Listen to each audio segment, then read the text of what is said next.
Well, today is November 4th, the day before the 2024 election.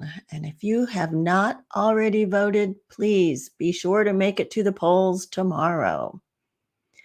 And in today's episode, we are going to talk about our perceptions of aging and how society perceives older people. Are perceptions always based on truth? Well, each side of this election perceives the other as evil.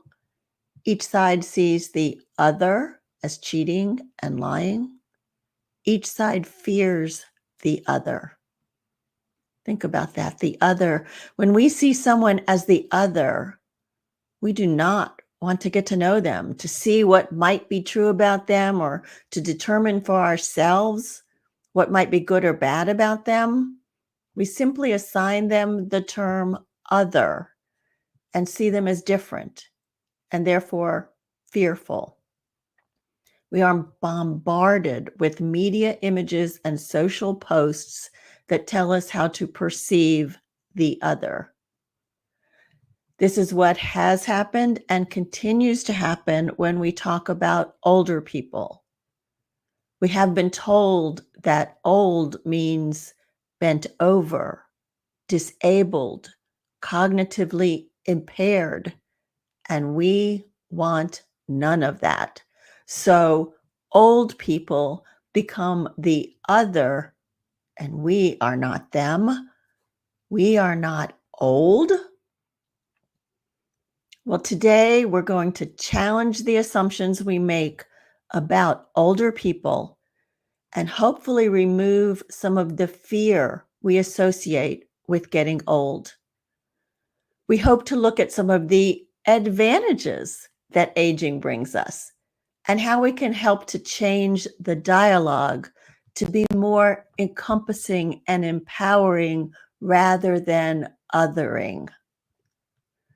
Welcome to Boomer Banter, the podcast where we have real talk about aging well.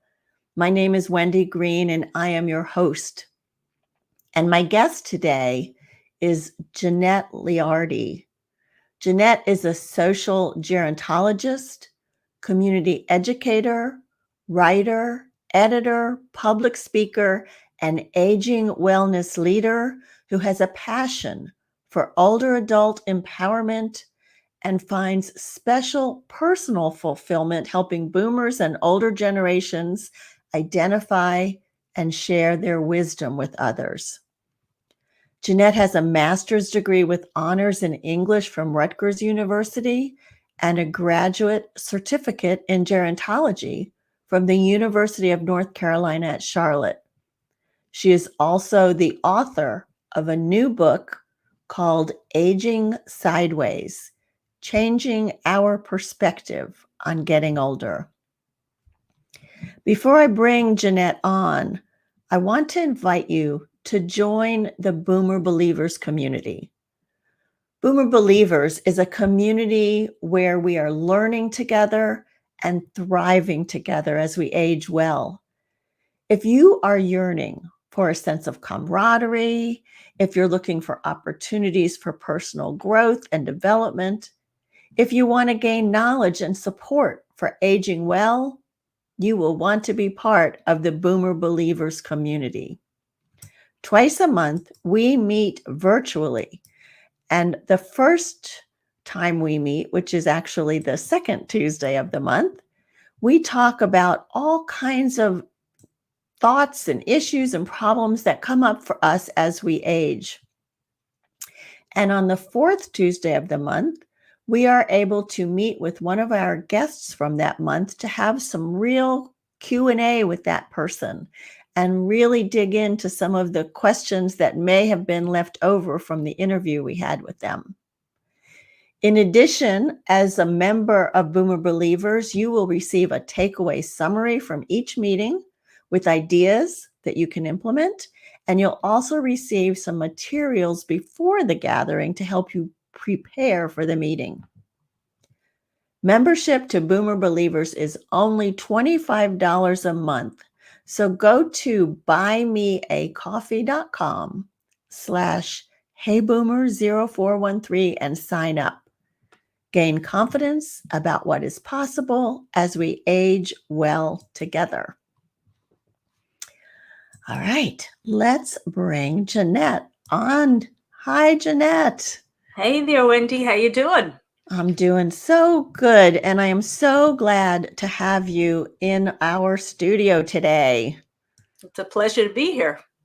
So, we have a lot to talk about, and I'm just going to jump right in. And I want you to tell me what you mean by aging sideways and how changing perceptions about aging might influence our personal experience of growing older.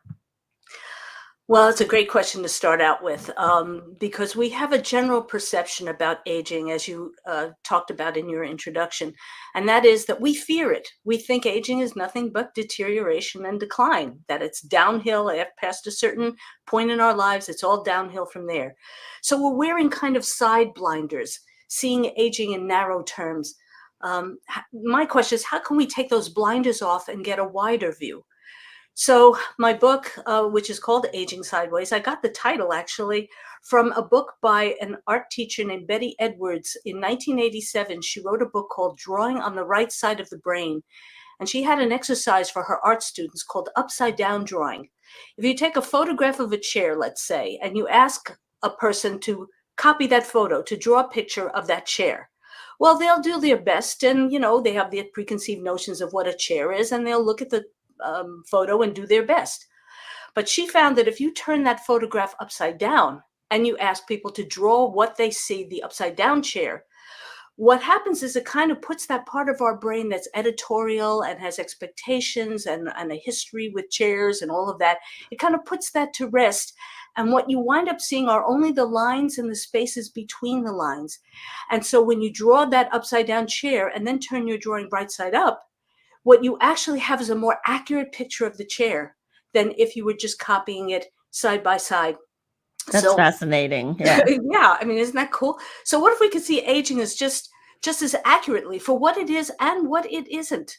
We don't need to turn our brains completely upside down, but merely, tilt them slightly to the side and get ready for some unexpected, maybe quirky ways of looking at aging.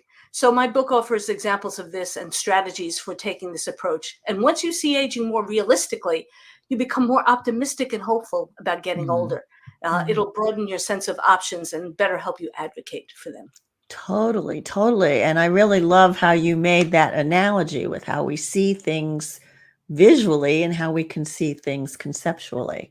So Right. let's go on with that. You developed or you described the concept of perceived age, and you make the distinction between perceived age and chronological age, and how that also might influence the way we experience aging. Can you explain that? Yeah, sure. Well, first let's define both terms. So Okay. chronological age is the number of years you've been alive. So when somebody asks how old you are, well, that's your chronological age. Your perceived age, which is also known as your subjective age, is your own personal idea of how old you are. So do you feel younger or older than you actually are? We have in mind that if you've ever seen these old sepia tone photos of people who lived in the 1930s or 40s or 1800s or whatever, we look at those pictures of them and we may perhaps know from the photo how old they were, and we think, gee, they look so much older than they look in their picture. That's because we're used to seeing the faces of people of our own generations. So the big question is, how old is old? There have been some surveys done where people in their 30s tend to think that 60, you're probably an old person when you get to be about 60.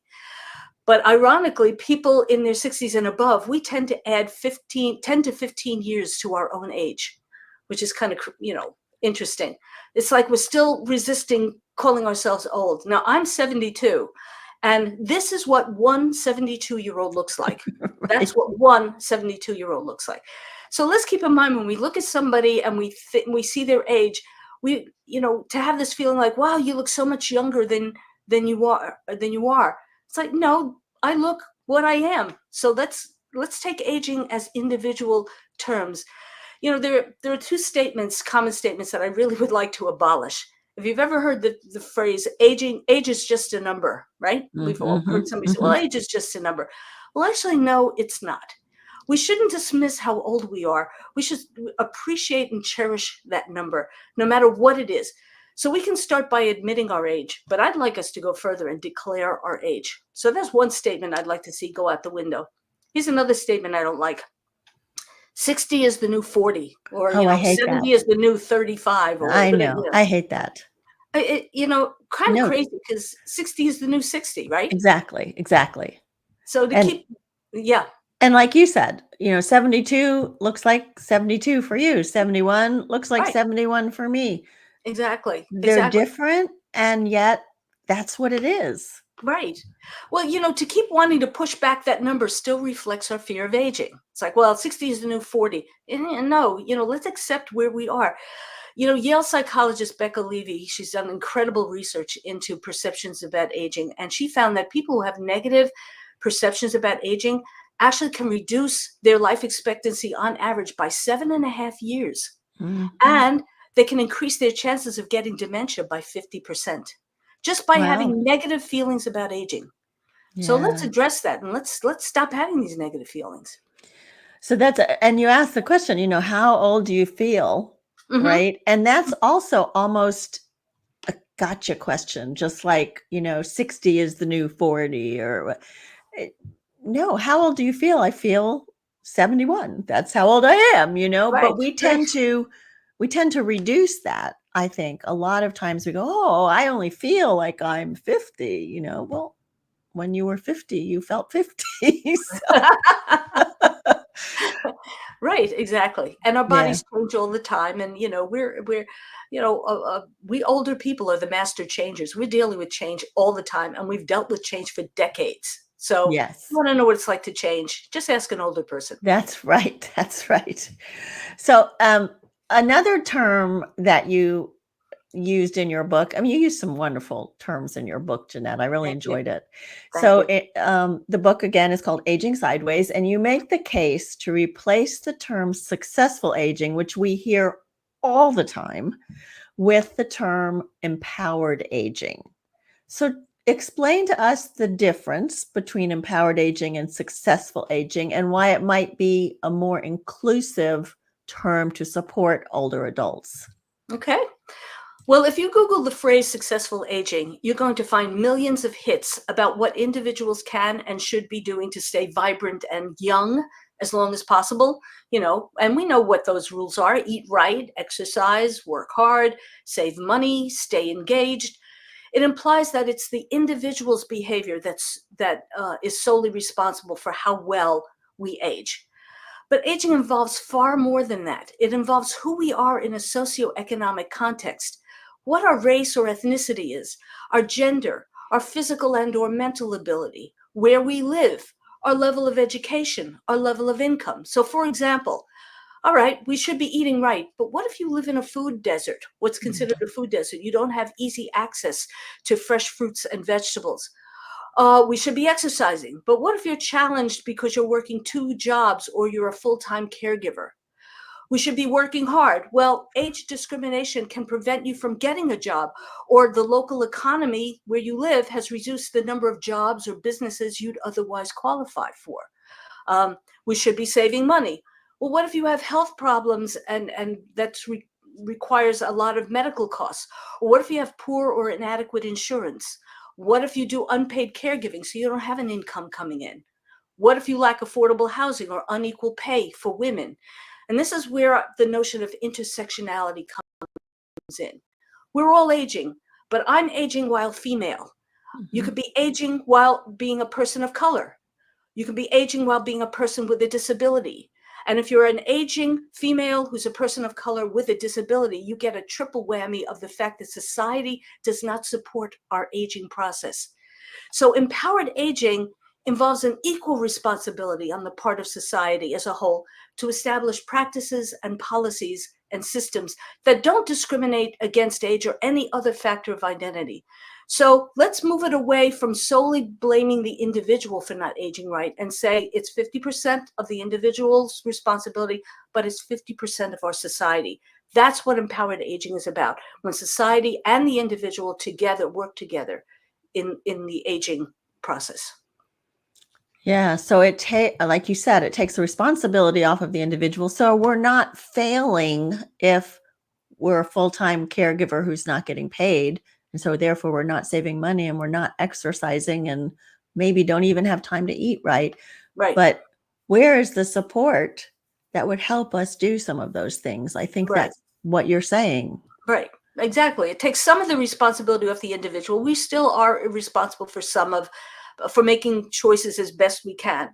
But the choices have to be out there. And if Right. society doesn't provide us with the choices, what are we going to do? Right. Right. Lots of things that we can talk about society, but we'll get to that. So Mm, let's talk about the power of words and how they influence our perceptions of aging. okay. And we talk about, I do this with my coaching about how words are so powerful. So, and sometimes we're so unaware of our own self-talk. So now we are looking at the individual, the responsibility of the individual. So sometimes as we age, we say to ourselves, oh, aging is an enemy, aging is a stranger, I don't want to get old. And you talk about how do we switch that around to embrace it as a friend. Right, exactly. Yeah, you're right in calling out the idea of aging as either an enemy or a stranger, because I think that's how many of us choose to see aging. So to perceive aging as an enemy or a stranger means to fear it. We're still afraid. You're afraid of an enemy, and you may be afraid to confront a stranger as well.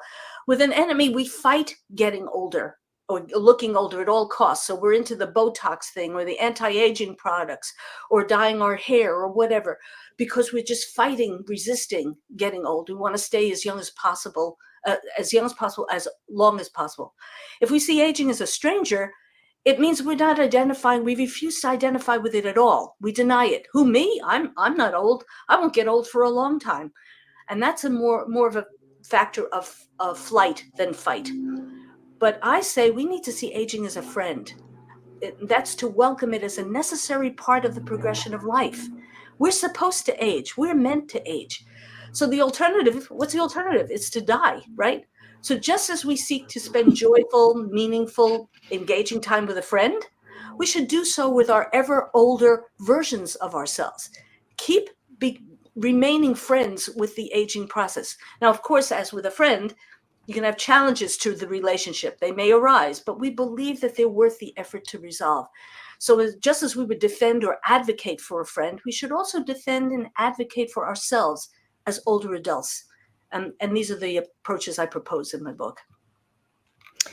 Yeah, and that's a hard one. That Yeah. is a hard one, because you hear aging is not for sissies, and that Yeah. my hip hurts, my knee hurts, my shoulder, I don't have the energy I once had. All of those things that we tell ourselves, and to try and reframe that into, yes, but I'm still able to walk, or I still enjoy music, or I am able to smile and see the love of my grandchildren. I mean, find the things that reinforce what you're so happy about still being here. Right, right. And that's wonderful that you brought that up, because in my book, I talk about the improvisational technique of yes and. I don't know if people are familiar with this, but if you've ever seen an improvisational comedy troupe, somebody suggests a really wacky premise. You're on a desert island and all of a sudden you see a shark floating by, and then somebody else takes that idea, the yes of the situation, and goes with the and wait, hey, maybe we could ride that shark and escape off the island. So they do something with the and part of it. Well, the same thing goes for ourselves as aging. Yes, our yeses we're all too familiar with. Yes, my eyesight may be not as good as Right. it used to be, and yet I still love to read. So I'm going to find large print books, or I'm going to go read, listen to audiobooks. Right. What's but also the talents that we've got. So what's your and? Keep asking yourself, what's my and? Yeah, I'm this and this and this. I'm getting older, and boy, am I really gung-ho into hiking. I love hiking. Whatever your and is, that's what we need to be more aware of, is what are our ands. So I Right. appreciate you bringing that up. I mean, like I've been trying to walk and my low back has been killing me after every walk. And I said, you know what? It's not because I'm getting old. I don't have the right shoes. I went out and got new shoes, Right. and I walked 2 miles yesterday, no problem. So, Right, right, yeah, exactly. yeah, I mean, there are some conditions that we tend to get as we get older, but the way to separate the idea of being old and your condition is if everyone was the same age as you, they should have the exact same condition as you. right. That would mean that aging is causing it. But since aging isn't causing it, we're all different. So That's age right. is not part of that equation. We may tend to get stuff more as we get older, but what we get is not reliant on the specific age that we are.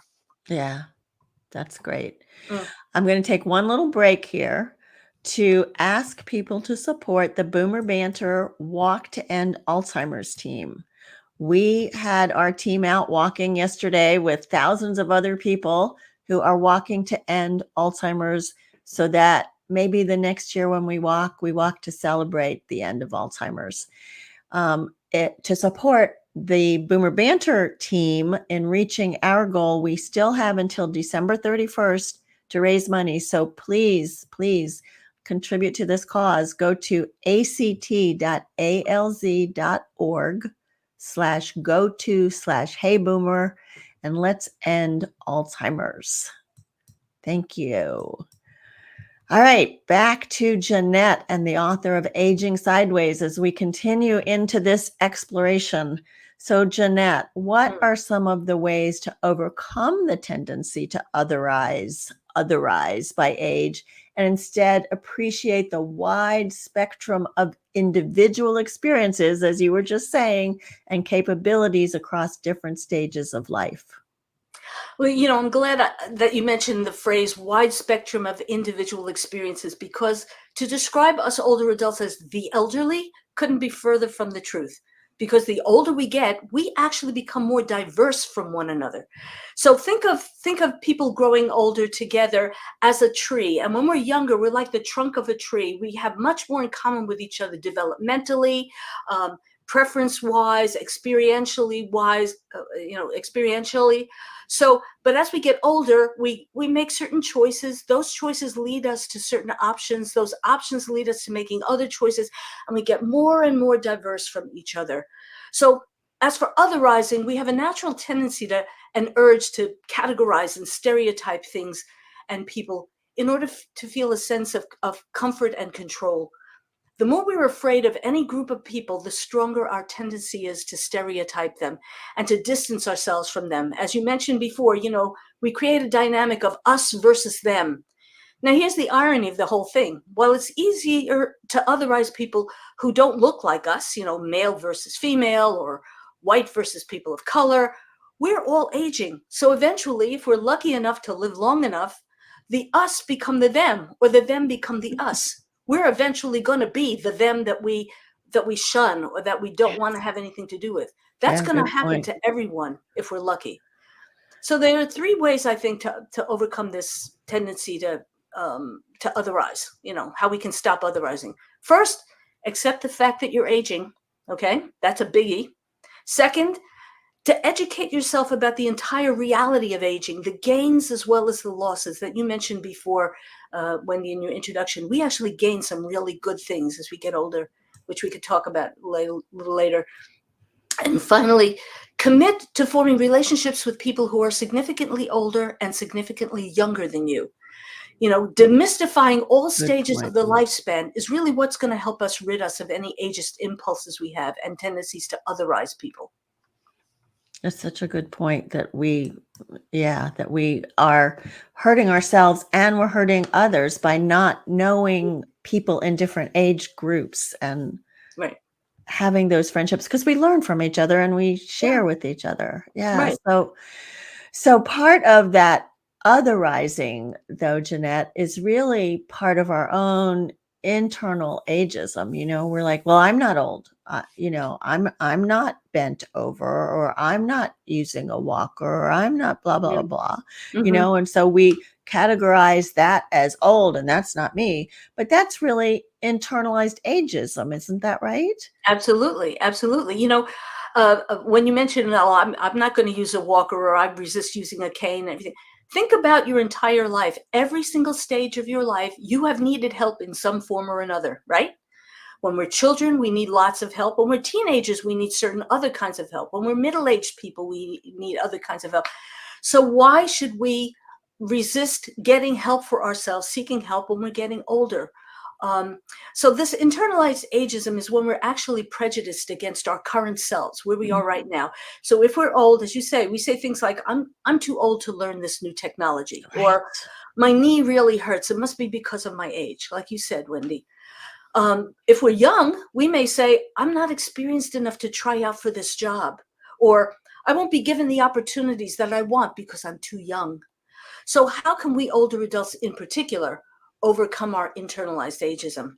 Mhm. Well, we're often worried about acting or dressing or looking appropriate for our age and not being appropriate enough. Here's the thing. Once you're an adult, there's no such thing as being age appropriate. If you want to dye your hair shocking pink, if you want to go dancing in a club at 2 a.m., do it. As long as you're not harming yourself or others, you can do anything you want to do, and you should feel free to do anything you want to do. So let's do what feels right for us, and let's leave it up to others to deal with it, because it's going to be their prejudices they're going to be dealing with, but not our own against ourselves. And who knows, we might even be able to serve as role models for future old people. Um, Another way to overcome our internalized ageism is to seriously consider what our decades of experience have gained for us. What have they gained for you? What skills have you developed and honed? What experiences have you stored in your memory so that can serve as powerful comparisons to newer experiences that can help you make better judgments? Do you Okay. remember the story of Sully Sullenberger, the Oh, pilot, the U.S. yes. Airways pilot? Amazing. Yes. Amazing The story. Miracle on the Hudson. He was 57 when he landed that plane safely in the Hudson River, made that emergency landing. Well, when he was on 60 Minutes, an interview with Katie Couric, he said he compared his reaction. How did he know what to do, and how did he do it so successfully? He compared it to accessing decades of compounded stored knowledge, skill, and intuition in his brain, like a bank, in order to make a major mental withdrawal when the time was right. So think of yourself as constantly feeding this bank of knowledge in your brain, and that when you're ready, or from on a daily basis, that you draw from. That's a real plus about getting older. And I love that. I love that because, I think that you're right. We say to ourselves, I'm too old to do this. You can't teach an old dog new tricks, those kinds of things, right? Mm, mm, Um, and I think if we could start to recognize all of our years of experience, all the skills that we've gained, we may not be using them at the moment, right. but they're there. And we need to stop denying that they're there. They are Hmm. part of our DNA, part of who we are, part of our wonderful gift to the world. And that Right. is one of the advantages of aging is we keep like having more and more of these. So Right. Exactly. Exactly. That's great that you point that out. Yeah, absolutely. yeah. So a lot of what we've talked about is, how we can change our internal ageism, and we talked a little bit about the otherizing and, how we perceive things. And you did mention responsibility on the individual and society. So I want to start to look at what your thoughts were around society. So you did talk about some steps that society can take to ensure that older adults are valued and included as active contributing members of society rather than, like many of us have experienced, feeling invisible. Mm, exactly. Right. Well, where does that invisibility come from? A lot of times it's that society doesn't want to look at us or doesn't think of looking at us.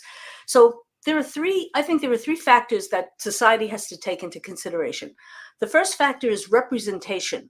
In other words, creating true depictions of the overwhelming majority of older people. Yes, some of us are seriously physically or mentally incapacitated. By the way, so are some younger people too. And some of us do skydive or run marathons. Yeah, that's true. But plenty more of us also work at all kinds of jobs. We start businesses. We take care of sick relatives. We raise grandchildren, and we do other things that people of younger ages do. AARP research came out with a really interesting result.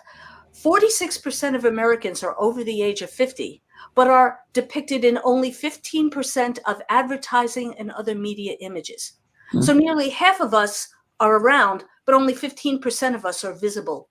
And negative depictions of us occur 7 times more frequently than negative depictions of people under the age of 50. So who's in charge of creating these images? So what can society do? Have us older adults on your marketing teams. You know, you've heard the phrase, nothing for us without us. Get us involved. We can tell you whether or not your depictions of us are really off base or are demeaning to us, you know, making fun of us, older people as crotchety or clueless or whatever. So representation is important. Another factor is validation.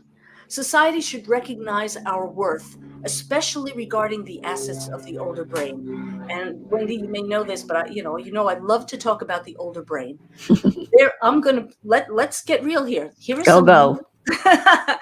here are some real things about the older brain. First of all, yes, as we get older, we slow down in terms of processing information. It may take us a little longer to learn some things, and we may have more problems with short-term memory. But here are some really good assets of the older brain. As we get older, we get better at problem solving from different perspectives because we're better able to use both hemispheres of our brain simultaneously better than when we were younger. So we're able to be empathized with other people and see things from their point of view better than when we were younger. We're also good at something called information discrimination. We know better which piece of information is relevant and which is irrelevant when doing a task. We know that you could skip certain steps. We know the shortcuts. We've created the shortcuts. So that's also another gift. Pattern recognition. Because we have more stuff in our heads that we've stored, we have more things to compare anything to. So we're better able to see, oh, this is like that. I see this pattern forming. And then we have greater soft skills, such as empathy and organization and leadership and a work ethic and pro-social behaviors, thinking of others, ways to benefit the social good. So what can society do about validating us? For one thing, end workplace discrimination based on age. Believe it or not, only 10% of companies include age as a criterion in their diversity, equity, and inclusion policies. Take a look. When you see a company talking about we don't discriminate against, they'll say gender, race, sexual preference, sexual orientation, whatever. Hardly ever do you see the word age in there. And in terms of healthcare, providers should stop dismissing our conditions as simply part of getting older. As you said, Wendy, if your back hurts, maybe you need some good shoes. Right.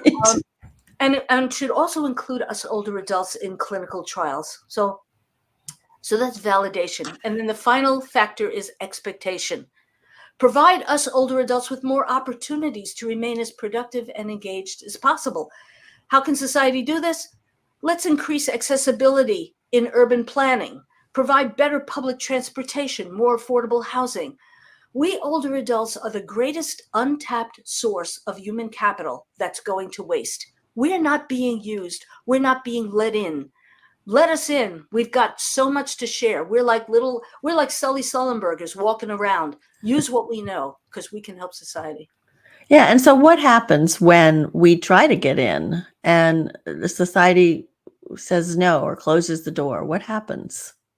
What happens is we're stuck in where the doors are closed to us. You know, if you've ever heard the phrase silver tsunami, older adults from a silver tsunami, you know, we're wiping out Social Security, we're wiping out Medicare. There's so many of us.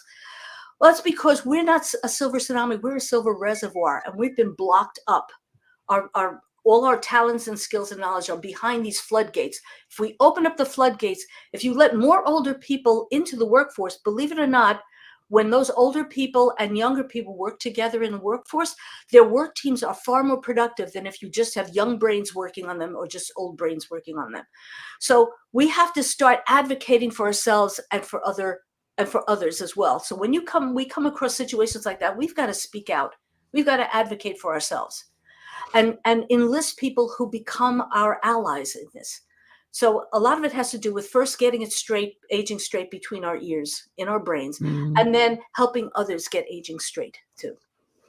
Yeah, it's not reinventing the wheel in that there are some communities that are age friendly, that Correct. have good transportation for older people, that have easier access to activities and volunteer and work and things like that. So, Right.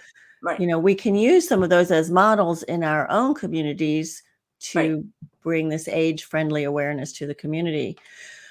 So besides that, that's a strategy there. But what other strategies can older adults use to challenge age-related limitations imposed by society and cultivate a more, as you say, empowered approach to aging? Well, again, I'll say the main thing I believe is behind all strategies is advocacy. Advocacy. So we have to advocate for ourselves and advocate for others. So as a strategy for ourselves, we have to resist self-isolating.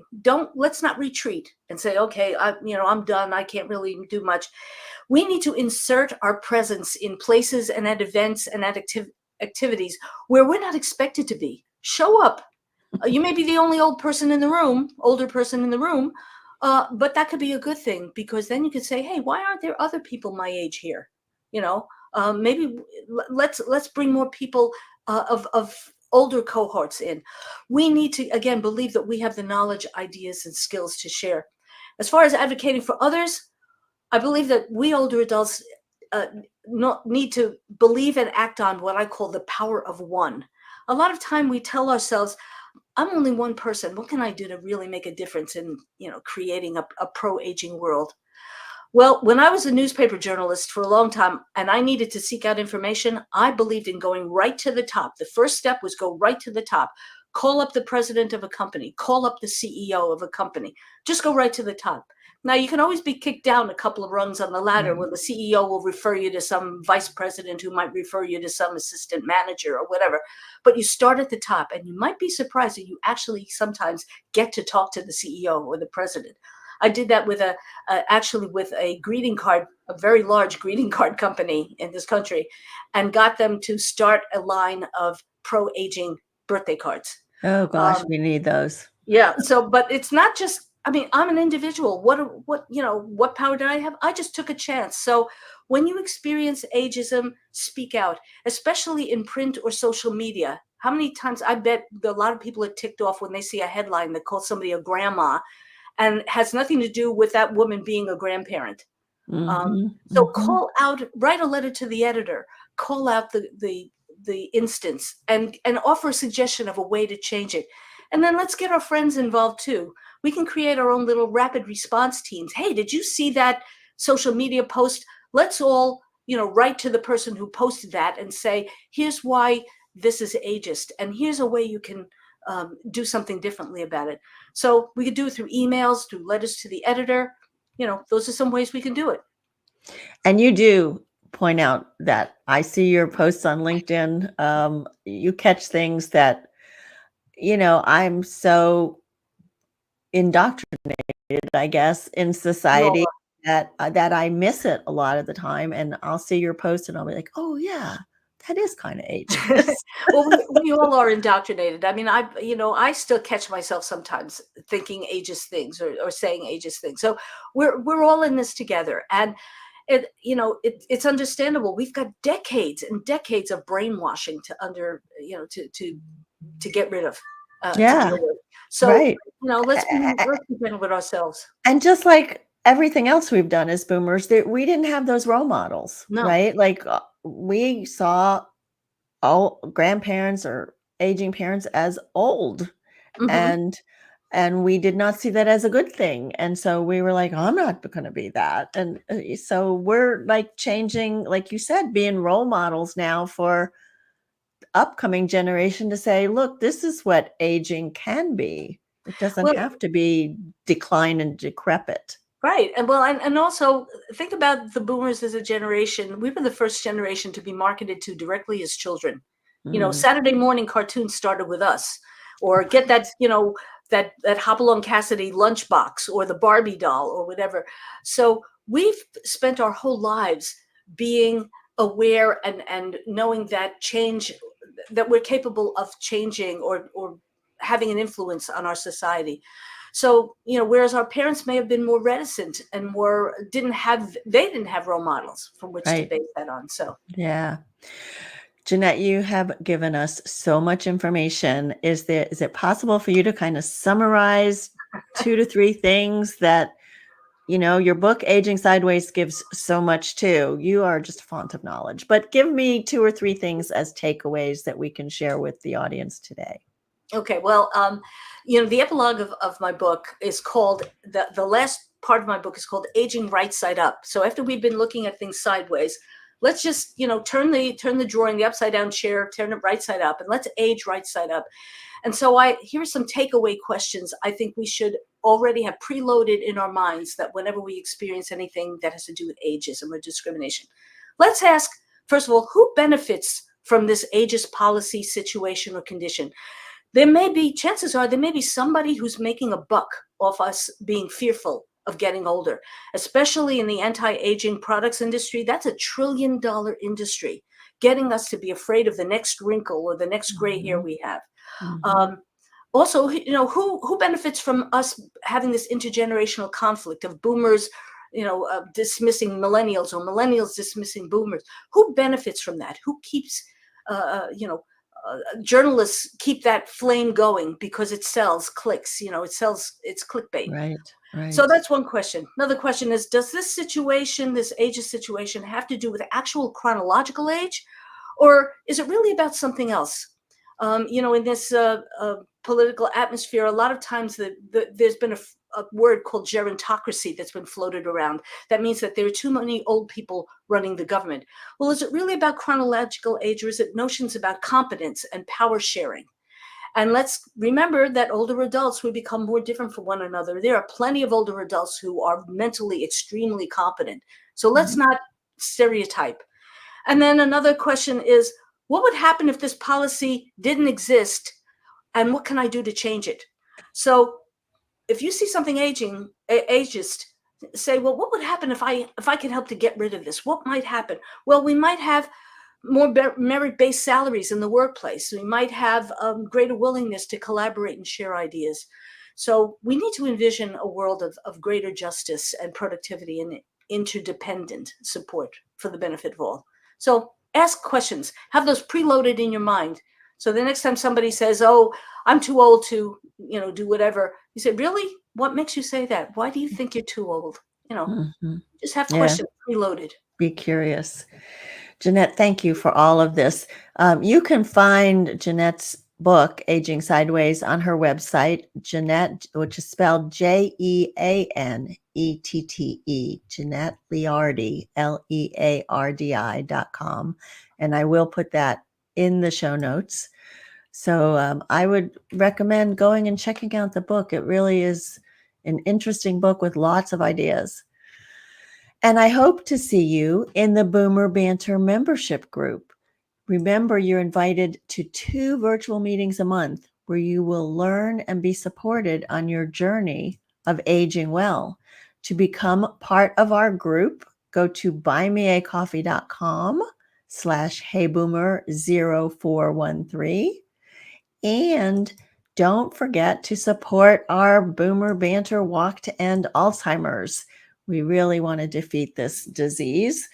So go to act.alz.org/go-to/heyboomer. And I will include all of this in the show notes. I also want to say, if you enjoy what we talk about on Boomer Banter, I want to suggest that you check out a wonderful podcast called Women Over 70.